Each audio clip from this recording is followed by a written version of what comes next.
Okay, so as we finish up the school year, this is going to be our last project.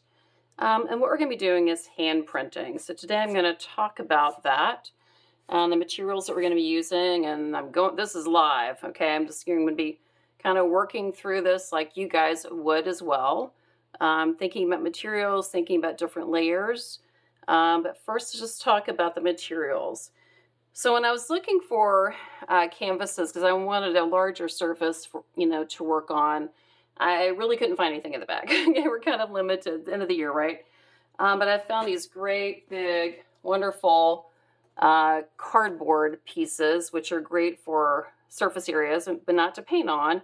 So I wanted to kind of save these two. But then we also had this wonderful mixed media paper, and as you can see, like one piece of paper wouldn't fit the entire board, but a couple pieces would. And then my conclusion was, hey, why not just use multiple pieces, tear them in strips, and perhaps in the end you end up collaging, all right? We're working abstractly, right? So what does it matter? So as you can see, I've used clips to kind of hold them to my board. You can use tape, you can use whatever. You can also use however many pieces in terms of paper that you want to use. I kind of left a rough edge. And again, maybe in the end, I end up tearing this down more, shifting the pieces around to change up the composition, because that's a beautiful thing about working abstractly. Frankly, every time you turn your canvas around with whatever you are painting, it should look amazing, right? It should not look just wonderful one direction. It should look wonderful all four ways, right? As you shift your canvas around, and I think sometimes it's really important to kind of look at things upside down so it changes your viewpoint, right? It changes the way you're looking at something, which I think is really helpful when you get stuck, right? Turn your reference photo, whatever you're looking at, if you can, upside down, and then start from there. All right, so we're going to be working using themes, just like we've kind of done all year. Theme is obviously using your voice, and then, and how you interpret that is obviously related to colors, symbols, textures, when you're working abstractly, right? So when you're talking about a theme that's abstract, not literal, you're definitely using color, symbols, textures to represent that, okay? So that the viewer buys in on that.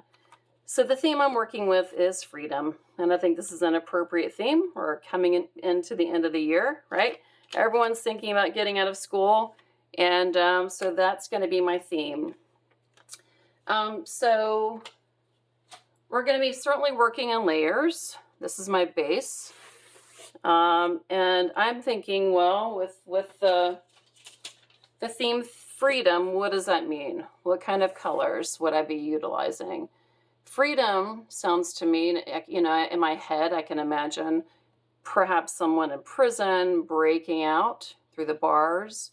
It could be freedom from just a mindset, you're stuck in some place. It could be, you're in a field of horses and you open the gate and the horses run out and escape, right? Freedom. A bird flying out from a cage, right? So that's freedom. So how do we represent that, right? So you're thinking, if you're stuck, right, what colors would they be? My interpretation would be darker colors. You're stuck, maybe blacks, blues, purples, possibly. Rough textures, right? Not smooth. So rough textures. I'm also thinking freedom also is going to have movement. So that is definitely a compositional element I'll be working on. You all will also be receiving, it's going to be a surprise, a theme, and then you'll have a compositional element that you're working towards to achieve that. So freedom, of course, movement, right? So, coming from restricted to moving. All right, so that's what I'm starting with. So I'm just going to be kind of reacting to this paper, right? And I have some supplies here. I actually have a spray bottle. I have some great brushes here. I have ink. I have I'm actually thinking I want to do like an inked background, make it just really, again, loose, right? This is my background. So this is what I want to move forward. Generally, you want to move dark to light with any painting. There's always, rules that will break that, whatever. But you want to work from dark to light. And for me, working from freedom, it feels like it's, moving dark to light, right? So I'm going to do that. But first I'm going to wet my paper. And again, I'm just going to use a spray bottle to wet my paper because I want to have something that's sort of fluid. And I'm going to be using ink, and I don't have a whole lot of things at home. Whew, got that pretty wet. Maybe I should get some paper towels. I'm going to get some paper towels over here really quick if I need them. Have them ready. I had some ink, and we'll see if this works. I don't know. Maybe it's all dried up. It looks pretty dried up. Let's try this one. And again, I'm just working live. I'm going to be reacting to this paper. This is an interesting color. It's not exactly black, is it? But I actually kind of like it. All right. So I'm just going to go for it. So, with paints, you can, of course, this could be watercolor. You can also water down acrylics. You can also water down temperas. And again, I'm just kind of reacting to this paper. That is all the ink that I have. While I'm here, though, I'm just going to go ahead and throw some salt on it. Some good luck, right? I don't know. We'll see what happens. This ink looks like it's kind of seen better days.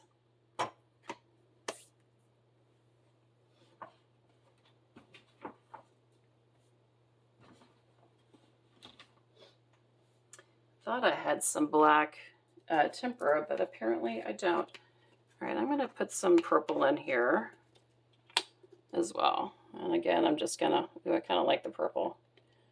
Sprinkle it in here. And move it around.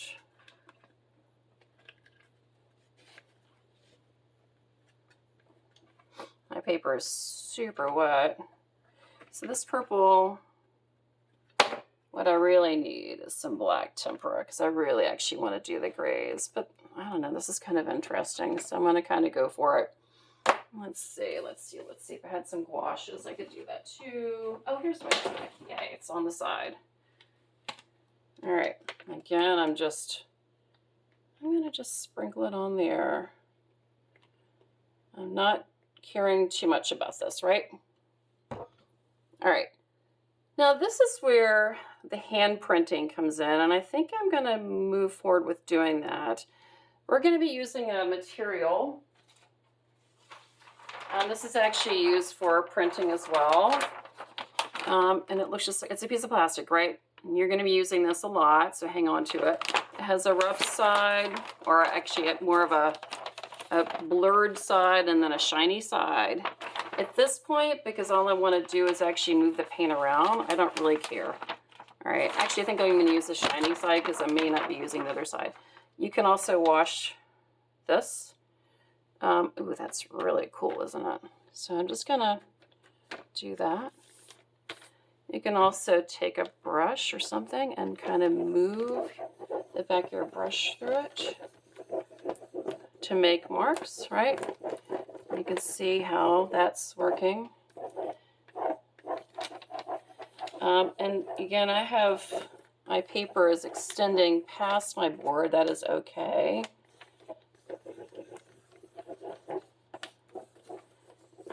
We're just looking at creating a background, right? When you're finished with this part of it, when you pull it up, you can wash it off, which is great. I'm going to actually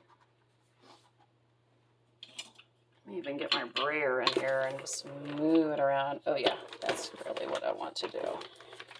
I'm going to start doing some directionals. I don't know if it really is going to matter at this point, but I want to add some directionals because, again, I want to create movement, right? Let's see what that looks like.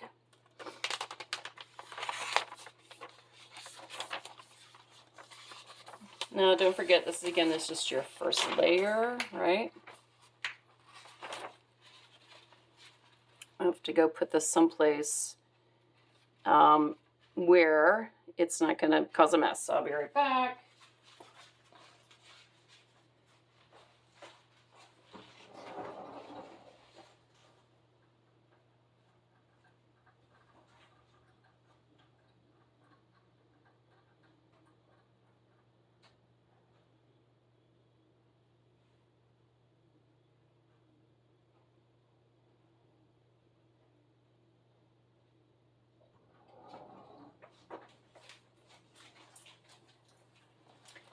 Another thing you can do is like some plastic on top of that. Saran wrap. I'm going to get some plastic wrap out because actually I want to try to create some more texture in those areas.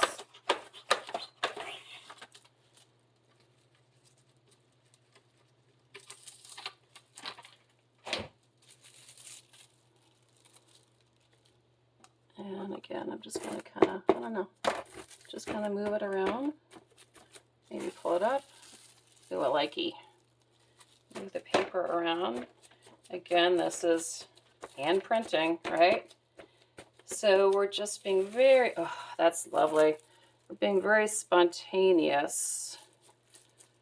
Just kind of reacting with our composition. Adding on where we think it needs to be added on. So on and so forth.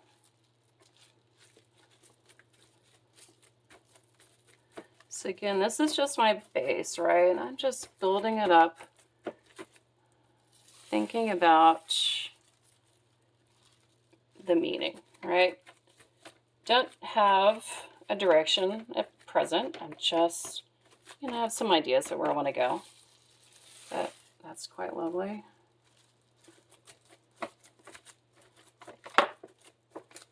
So this is just saran wrap, and oh man, using this in watercolors too is just really nice. And I love how it's like getting these ends to these white areas.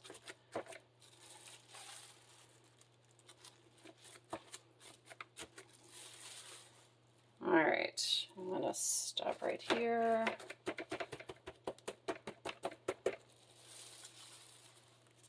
Okay. All right, so this I'm going to let dry. I'm going to talk about the next phase. So I've talked about different materials and why I'm using them. So tempera is great because it's chalky. All right, so, and chalky surface, of course, will grab other materials. And like using that slick paper, which I'm going to wash off, I'm going to stop this in just a moment, come back to it. We can write on it. I'm going to do that in a minute. And we can use, so temperas. I have these really cool, these are like tempera sticks, but they're really smooth. I love to try these. I'm going to try these on that. And then I'm going to basically draw on the plastic page and then transfer it onto here. Other things, charcoals and chalks as well would work really well on this in terms of, again, mark making. You can also have, colored chalks as well. Oil pastels, I think, would work really well. And we have, this is my set, but at school we have this set as well as the squares, right, the blocks, which again they're called ink tints for a purpose. They're really beautiful colors, very rich colors. So again, you can mark on the paper. You're going to flip it over and then draw on top of it. All right, so at this point, I'm going to stop and dry this and come back.